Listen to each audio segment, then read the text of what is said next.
Welcome to the Train to Invest channel, and you are looking at a projection, economic forecast, first quarter 2025. We do this every year in an attempt to give clients and people who are interested in investing a overview of potentially what could take place in the first quarter of the year that we are reviewing.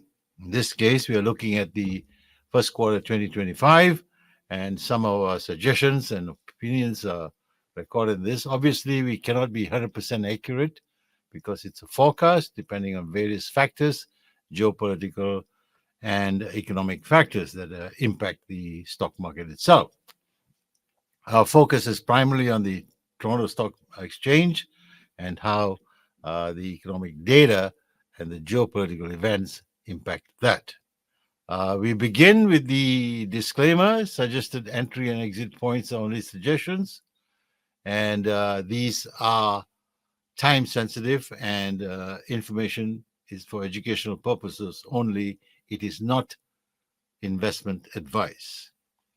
Obviously, the data that is reviewed every week is given to our clients. Every Monday morning, they have a review of technical analysis and fundamental analysis to look at what has happened, transpired the week before, and what's going to happen in the following week. And in this case, we'll just give you a general overview of what we expect. Now, there are notes to this particular session. There are notes, and if you require some of them, or if you require to look at them, then please go to our website, www.train2invest.com, right there, and you can fill in the registration section, your name, your email, your phone number, and just make a statement called Notes Requested, and we'll have it, the PDF file sent to you immediately. Now let's look at the North American market, 1 year performance, and you can see on average 20% increase in 2024. The New York Stock Exchange, the S&P 500, the Nasdaq, the TSX, and the Dow Industrials posted on average about 20%, and this has been an upward trend for the year. Really remarkable given the situation that has been taking place across the world. And now we look at the 1 year TSX performance, and you can see for 1 year, going back 12 months, we see the TSX grew by 19%. The question here is, it hit a 52-week high at 24,876 on December 27th of 2024. And the question here that we need to ask ourselves is, did your financial guru generate 20% return on investments for you? Yet you paid him a ridiculous fee. And this is one of the challenges for a novice to face, and says, oh, it's too difficult for me to understand. It's beyond my pay grade, blah, blah, blah. And these are generally excuses that somewhat restricts your ability to generate 10 to 15% a year. Now, the TSX itself has come down 1,300 points, but that's not a big move. There is a support at 24,500, and we expect that to move on. Looking at which of the sectors that performed well, and you can look at the number of sectors that have performed extremely well.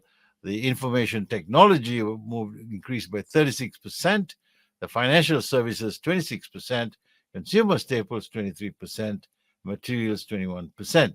Even the the energy index, with the oil price down now substantially from its $80 to $100, is now sitting around $70, below 70 sometimes. Even that had a 6% growth rate for the year.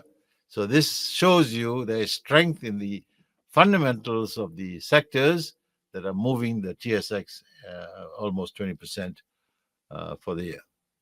Now, what are the top stock performance? And you can see from this chart here the number of performance that was seen would be Aritazia, ATZ, 112%, CI Financial Corp, 104%, Shopify, 55%, TC Energy, 37%, and Enbridge, 24%. These are samples of the performances that we are showing you, and how we are able to make the kind of returns that we have been achieving, that our clients have been achieving, really depends on our knowledge, or your knowledge, of what sectors and what companies within the sectors perform.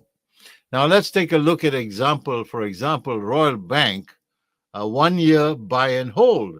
Let us say, for example, and this has happened before, the purchase was bought on January 21st, January 15th, on the 2024, at $131 per share.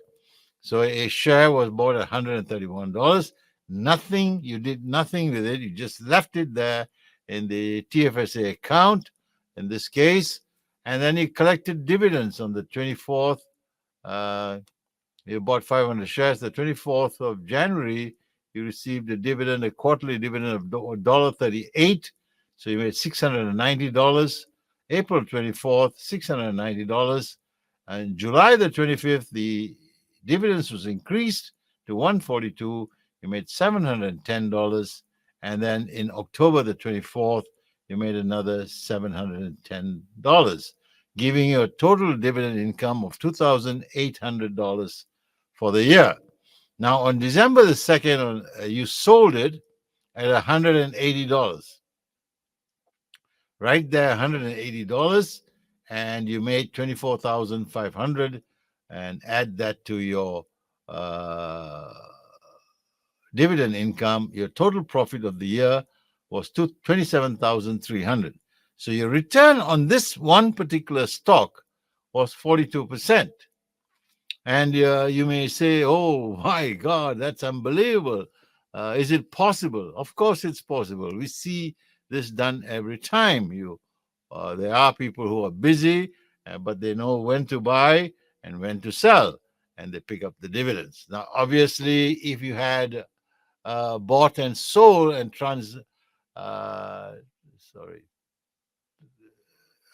even energy, if you bought and sold the particular stock at a time that you were a self-directed investor, and you said you want to do it yourself, you want to be hands-on, and then you would have bought the same stock, Royal Bank, on January 15th at 131, and you would have sold it on April the 1st on an up day at 139 to give you $8 gain per share, a 6% return on investment, a total profit of $4,000. And then on the 22nd of April, you bought it at 132, pretty close to the original buy. And on July the 29th, you sold it at $155 as the markets moved, and you made $23 again, a 17%, $11,500. And again, in August the 5th, you bought it at 146 as it dropped down from 155, and you sold it on October the 21st at 174, giving you $28 and 19%, $14,000 gain. And on the October 28th, you bought it at 168 and sold it at 180 on an up day on December the 2nd, and you made 7%, 5,750, giving you a total return of 35,250. And if you collected dividends at this time frame, whenever there was an opportunity there, you would have collected another $2,110 in dividends to give you $37,360 per year. And this was a $10,000 more, approximately $10,000 more than the buy and sell. You see here, we have $27,000, and here we have $37,000, about $10,000. So it makes sense to actively manage your portfolio.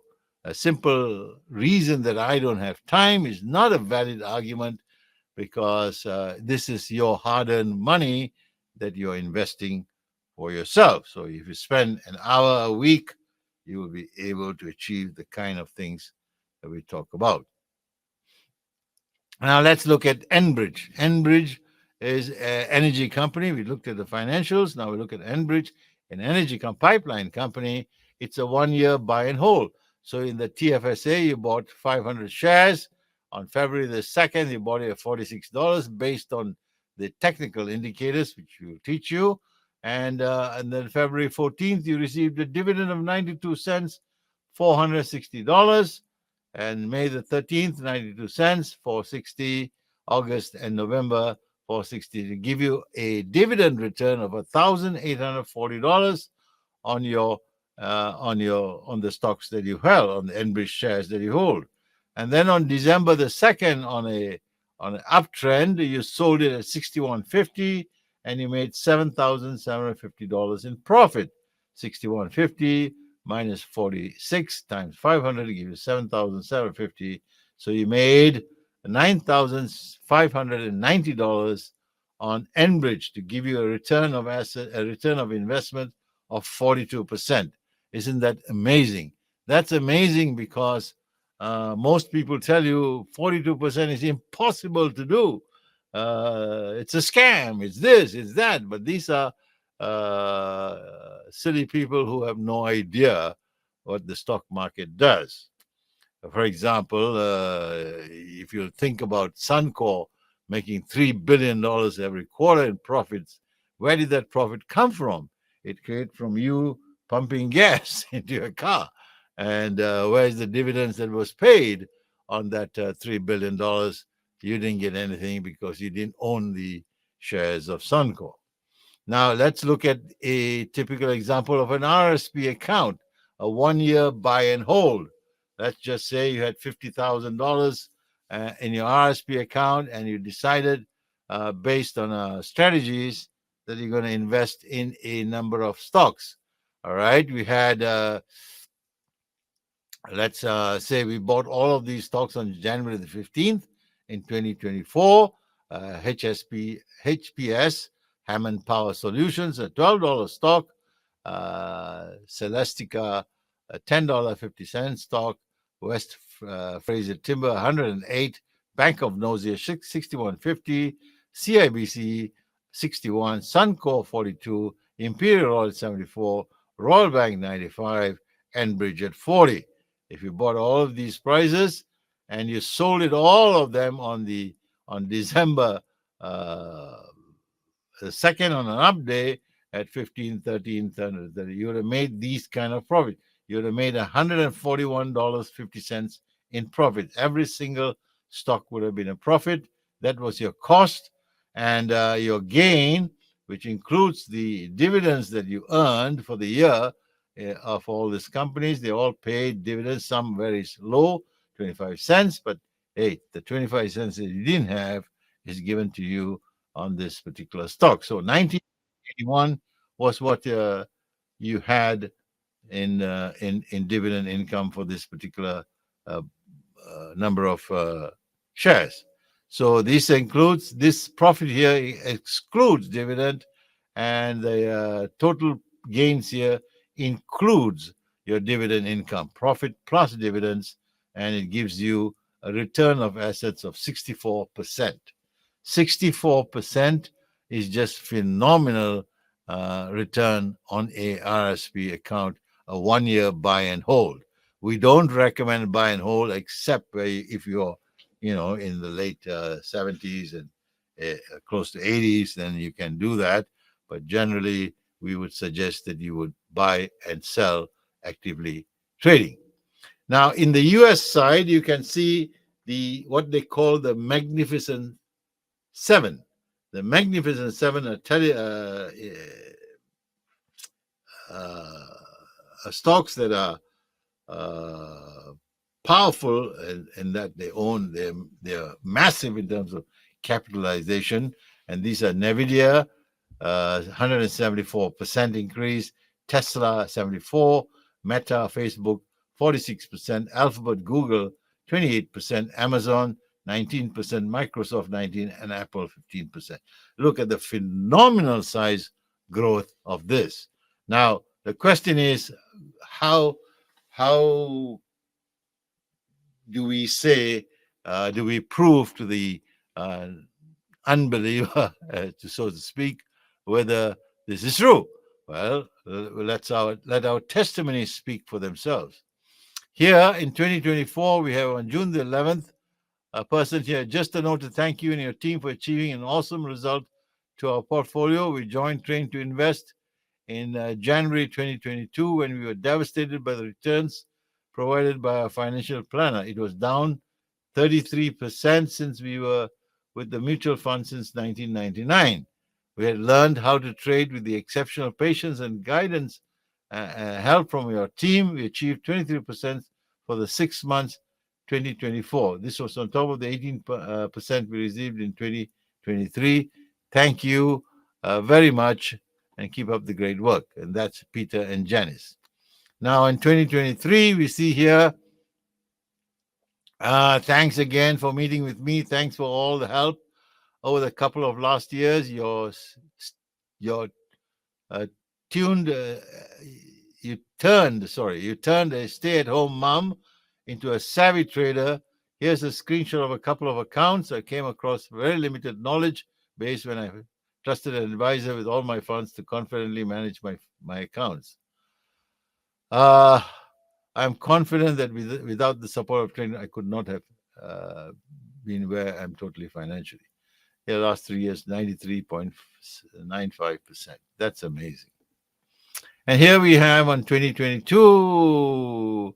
Hi, Joel. Today, so far, has been a great day. Bought CIC, CBC at 58.33, sold at 60.58, CNR 153, sold 156, PPL 43.37, 44.27, BCE 58.60, 70, and CVE 22.28.23. This morning made $1,590 in profit. That's amazing. That really is amazing. And happy Thanksgiving. Now here's Junior. Junior is less than a few $1,000s, and he made 14.4% last month. 14.38%, 14.4%, only with $5,000. This requires patience and an ability to do training. Now, what's going to happen in 2025? Things to watch out for. Number one, will there be a spring election? Obviously, since Trudeau has resigned, or at least threatened to resign, we expect that to happen sometime in the spring. The Canadian dollar, how low will it fall against the US dollar? That's the $64,000 question, and we expect that to take a beating as you have Trump inauguration on January the 20th, a 25% tariff on Canadian exports to the US. That will be a major blow to the Canadian economy. It will bring us into a recession if this is implemented. We suspect there will be some intelligent people within the government to meet with the U.S. side of things and negotiate a reasonable solution to this problem. We also have to look at China's economy and the U.S. trade war, anticipated trade war with China, which will bring China to its knees since it sells most of its products to Europe and to the U.S. Its factories will be shut down. There will be challenges. Ukraine and the Russian war resolution or expansion, that really is dependent on how Trump negotiates that deal. Now, the China-Taiwan war, this has been speculated for a strong period. We suspect China will take over Taiwan in 2025 or 2026. That seems to be very clearly the mission or the vision imposed by President Xi. Iran and Israel, nuclear expansion, there will be a major devastation by the U.S. over Iran and its agencies, including Hezbollah and the Houthis and Syria and all of those, because Trump is not going to fool around with them, and it will be a disaster for Iran. Now, OPEC plus crude oil price under Trump policy, drill, baby, drill. This will bring OPEC under the thumb of the U.S. U.S. will become the world's leading producer of oil uh, as it expands into production exploitation across the U.S. side of things. The U.S. illegal immigration deportation, that will cause a major problem for Canada as they will try to escape north in an attempt to get away from the tremendous pressure being exerted by the Trump administration. The U.S.-Mexico drug cartel wars will become serious as Trump has threatened to bomb or invade using military forces to destroy the cartels, and this will bring in a challenge in Mexico, probably bringing chaos in Mexico as the cartels fight both the U.S. and the Mexican army. AI explosion and its impact on the global economy. You have to realize that artificial intelligence is becoming a major factor in many, many industries, and this thing will have to be reviewed with caution. Bitcoin and its impact on the global financial system. Now, Bitcoin has been a pariah in the sense that the current administration, the Biden administration, especially the SEC chairman, was anti-Bitcoin and did everything he could to stop it from becoming a major player in the financial services industry. Now, this will all change as Elon Musk and Trump are both crypto people, and they expect to introduce a new SEC chairman, which will be Bitcoin friendly. Now, let's quickly go through what we talked about in the 6 points here, and let's see how that can function in terms of what we expect to see. Canada's spring election, and you can see here on the chart, the projected winner will be Conservatives, 44%. Pierre Poilievre will be the next Prime Minister. Canada appears to be heading towards the spring election. The NDP has vowed to vote down the government, regardless of whether Trudeau stays or not. Political watchers suggest the government fall between February and March, making April, May most likely. Now, the problem we see, at least from our perspective, we look at is will Carney, the former Bank of Canada governor, step in to lead the Liberal parties? And if he does, and if he negotiates a deal with the Bloc or NDP, then unlikely to have an election in early spring, but more likely towards the end of 2025. Now, this is a speculation on our part, but that is possible. Now, what are the policies of the Conservatives if they win?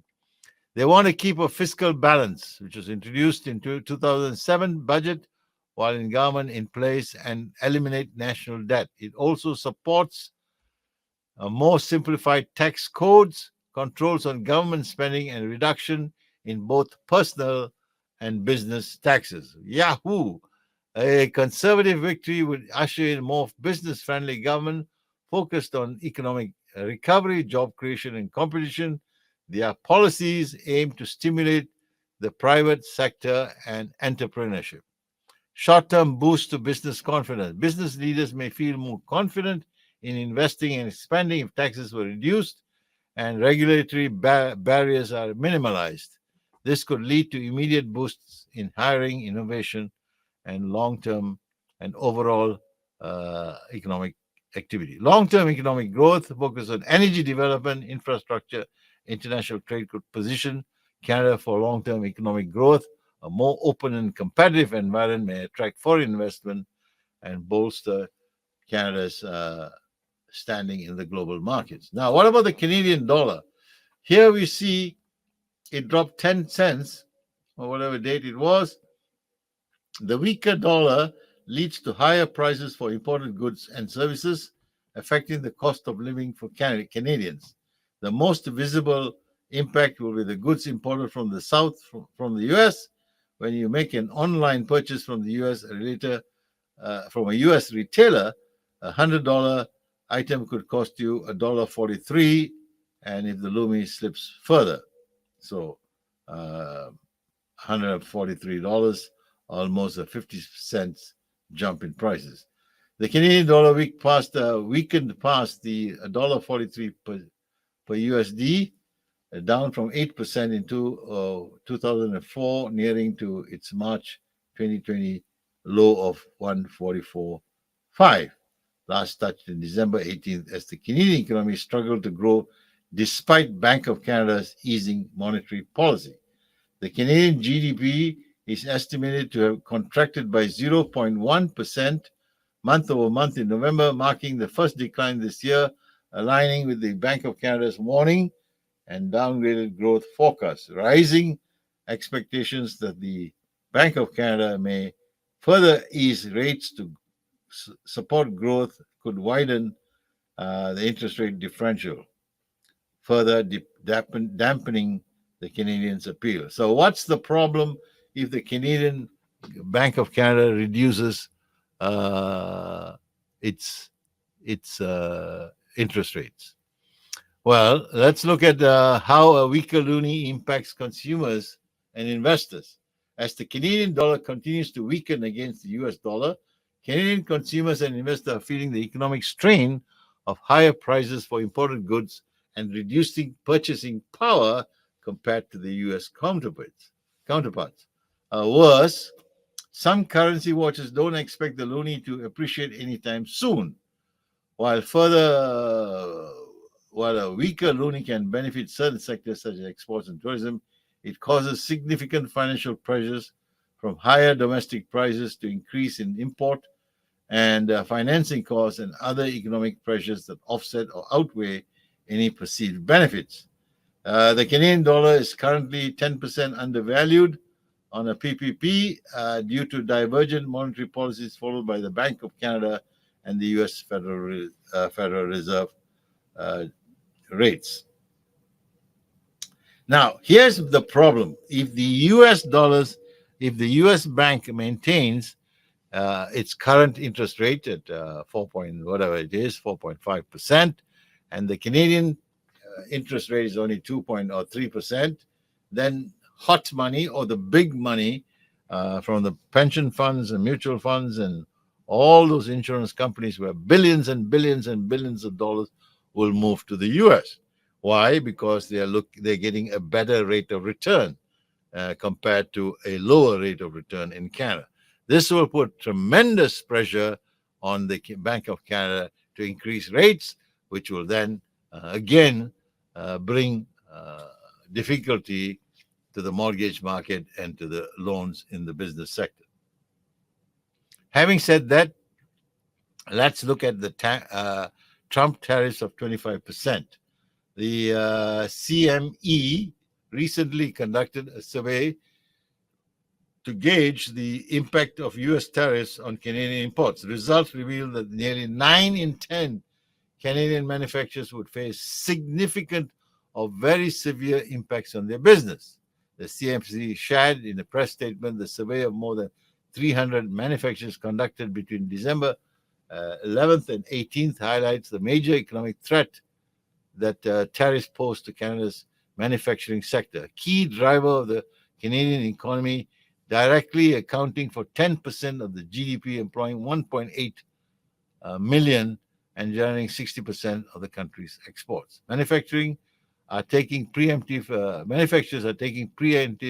measures to mitigate tariff risks. 30% importing earlier, accelerating shipments. 30% postponed planned investments. 22% hiring freeze, business impact. 48% will consider hiring freeze. 46% canceling or postponing capital investment. 49% shifting production to the U.S. Here is where government, Canadian government support is required. Unfortunately, the government is broke. It has 61 billion in debt and has spent all its money on climate change. Now, the Chinese economy expanded 4.6 year over year, third quarter 2024, compared with market forecast 4.5% and a 4.7%. The marked slowest annual growth since first quarter 2023 amid persistent property weaknesses, shaky domestic demand, deflation risks, and trade frictions with the West. The latest figures come as Beijing has intensified stimulus measures to boost economic recovery and to rebuild confidence. On the trade fronts, exports rose the least in 5 months, while imports were sluggish. In the first 3 quarters of the year, the economy grew 4.8% compared with its target of 5%. Now, that's the charts here that explain very carefully the value. On this side, it's really flat and slightly down. And of course, in the percentage change, there is a negative and growth in China. Now, wars and rumors of wars, and here we have Zelensky says Ukraine will end faster, and this is where Donald Trump has to negotiate, or how he comes up with the plan to eliminate this war, which has been a burden on human life and tremendous pressure in terms of potential World War III. It really depends on how he negotiates this. Now, when we look at China-Taiwan war, the Chinese President Xi Jinping said Chinese people on both sides of the Taiwan Strait are one family. No one can sever our blood ties, and no one can stop the historical trend of the reunification of the motherland. Interpretation, possible attack on Taiwan. That's what it is. Now, after the year of war, what does 2025 hold for Israel? Again, here we have a clear understanding from Trump that all hell will break loose if the hostages are not returned by the time he takes office in January 30th. Now, this is where we had suggested there will be a massive retaliation by the U.S. on Iran, the Hezbollah on Gaza, and the Houthis and Syria, all of which are lackeys of the Iranian government. So that will be something that we need to watch. What does that impact have on the Canadian economy? Obviously, such a devastation will cause oil prices to take off and will create a tremendous growth for oil stocks in Canada, but also cause some kind of a slowdown in the general economy because of oil prices. Now, crude oil, we talked about crude oil. There is a $10 range. Growth in oil production next year will come mostly from non-OPEC countries because the ongoing production restraint on the part of OPEC Plus. So the OPEC Plus continues to restrain its production.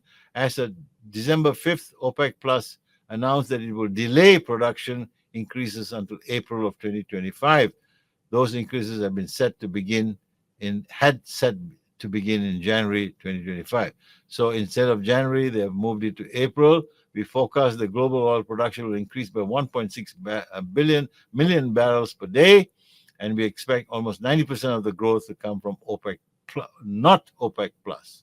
So non-countries like the U.S. all will come into play. Now, what is crude oil production? And if you look at the United States, you see right there on December 2024, it is the leader in production in terms of expansion. And then you have Saudi and Russia, and then, of course, Canada. So really, oil production is something that, Trump is going to push for and continually move the other countries off the map. We talked about mass deportation. 1.4 million illegal immigrants have been ordered deported, but they have not yet moved. And this will cause a tremendous strain on the northern border as we suspect they will try to escape to the north, thinking that the Canadian uh, immigration policy is not that strong and whatever. So that's something that we need to keep an eye on. That Trump threatens to designate Mexican cartels as terrorists, and this will allow the U.S. Army and military force to open up on the cartel strongholds within Mexico, which may bring it into direct conflict with the Mexican army. So we don't know how this is going to be. This is going to play. If there is a cooperation between the U.S. and the Mexican army, then it'll be possible that the cartels will be destroyed. Now, artificial intelligence is one of the greatest technological transformations of our age, and Canada is leading the way. AI has a significant impact on lives and work of Canadians, both offering both opportunities and challenges. That's why the government of Canada is bringing together international experts, championing regulations, blah blah blah.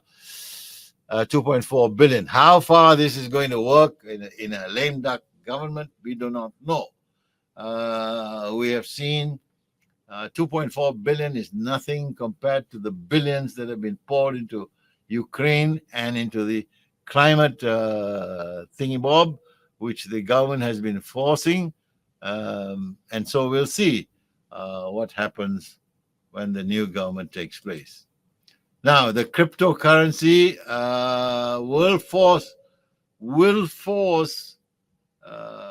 the world to recognize that Bitcoin and those coins will become a major player in the global financial sector, and we should keep a track and view those things a little bit more seriously than we have. So, in conclusion, what do we think? With the resignations of Justin Trudeau and Parliament being delayed to March 26th, there's a likelihood of a spring elections with the likely winner being the Conservatives. But we did make earlier statement that if Carney, the former Bank of Canada governor, comes into power as a leading liberal candidate, then there may be, and if he's able to convince the NDP and the Bloc, then elections will be delayed. Trump's 25 tariffs on Canadian goods, if implemented, would have drastic impact on the Canadian economy. However, the impact will be somewhat mitigated if it's short term. What will be Canada's response? We have a parliament that's closed, so we don't know. Major escalation of illegal immigrants to Canada may result from mass deportation of illegals from the U.S. Uncertainty as to the war within Russia and Ukraine, and China and Taiwan and the Middle East. Escalation with Iran will pose problems on a global scale.